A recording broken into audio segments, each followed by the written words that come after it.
দর্শক, আমরা কামরাঙ্গীরচর রূপনগর 3 নম্বর গলিতে আসছি। এখানে একজন লোকের একটা গাড়ি নিয়ে গিয়েছে পুলিশ। অনেক অনেক রিকোয়েস্ট করার পরও উনি গাড়িটা ছাড়লেন না।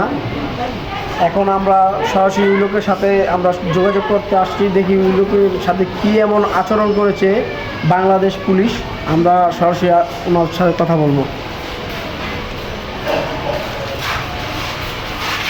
আপনার গাড়ি তো নিয়ে গেছে নাকি? জি আপনি কি কোনো রিকোয়েস্ট করেছিলেন? ভাই, ঘটনাটা হয়েছে কি ভাই, আপনার গাড়িটাই তো নিয়েছে নাকি? এখন আপনি ওনাদেরকে কিছু রিকোয়েস্ট করেছিলেন টাকা পয়সা দিয়ে কিংবা কোনো কিছু দিয়ে? এটা তো পরে ছাড়বে ভাই। আর যেখান থেকে গাড়িটা আমার নেওয়া হচ্ছে এখানে তো গাড়িটা নেওয়ার কথা না। এই কারণে শুনতাম আগে যে কোনো চৌরাস্তা বা বাস স্ট্যান্ড বা এরিয়া থেকে গাড়িগুলো ধরা হয়। এখানে আজকে যেহেতু আমার একটা দুর্ঘটনা ঘটছে, আমার সামনের চাকার সবচেয়ে ব্যারিংটা ভাঙ্গা হচ্ছে তো আমি মসজিদে ওখানে গাড়িটা সাইড করছি। ওখান থেকে হুট করে আইসা রিস্কের ভিতরে সাবধান আসছে, আইসা অন্য একটা রিস্কের ভিতরে বসে আসে। সে আসছে, আইসা আসবে, আমি গাড়ির ব্যারিং ভাঙ্গা দেখতেছি, উনি আইসা আমার গাড়িটা চাপিয়ে নিয়ে গেছে।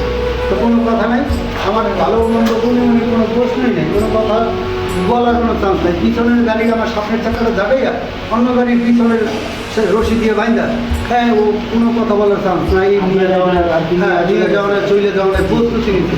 তারপরে আমি তো বললাম যে স্যার, আমার অপরাধ, আমি তো কোনো রোডের মাঝখানে না, বা আমি কোনো রং সাইডে না, বা আমি তো একটা সাইড যেহেতু আমার গাড়িটা একটা ব্যারিং ভাঙছে বা কি, এই চ্যাপ্টারে আমি জন্য চাপাইছি বা প্রস্তুতি আমি বিরোধের দিকে মুখ করছি যে আজকে আসবে।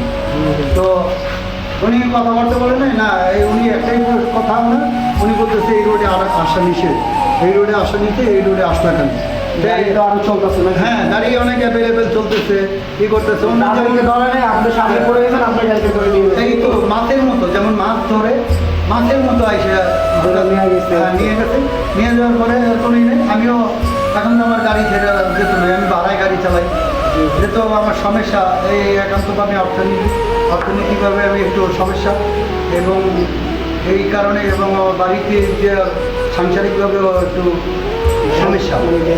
হ্যাঁ, যাই ঝামেলা বলতে কি নেই, জমায় চালায়। হ্যাঁ, কত টাকা? 500 টাকা জমা নেয়, 500 টাকা জমা নেই। হ্যাঁ, টাকা হাঁটছিলেন আপনি? আমি ওনাকে বলছিলাম যে স্যার, যদি কোনো ব্যবস্থা বা কোনো হ্যাঁ, বলছে যে না, কোনো ব্যবস্থা হবে না, ওনার ডাইরেক্ট জাম্পিং করা হবে বা এটি উনি নিয়ে সাবান চলে গেছে।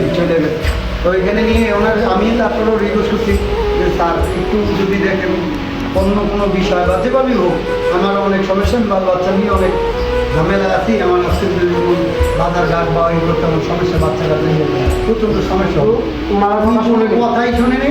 উনি কী করলো, সাথে সাথে উনি চালান করে লাইলো, স্লিপ করলো, স্লিপের নাম লিখলো, আমার মোবাইল নাম্বার, আমার নাম নিয়ে একদম আমার এই গাড়ির ডাম্পিংয়ের যে সিরিয়াল নাম্বার গাড়ির গায়ে লেখা লিখে দিয়ে যাও, ব্যাটারি খুলে নিয়ে যাও, ই করে পরে তার এই বিষয়টা। তারপর আমি অনেক রিকোয়েস্ট করার পরে যারা ব্যাটারি খুলে এগুলো তারা অনেক কিছু করার পরে এখন আপনাকে মূলত মানে যে জায়গায় যেতে বলছে, কোন জায়গায় যেতে বলছে? এটা আমার ওই জায়গায় যেতে বলছে, জায়গার নাম হচ্ছে ইসে আপনার BDR 3 number gate, DC office হাতের বিডিআর গেট থেকে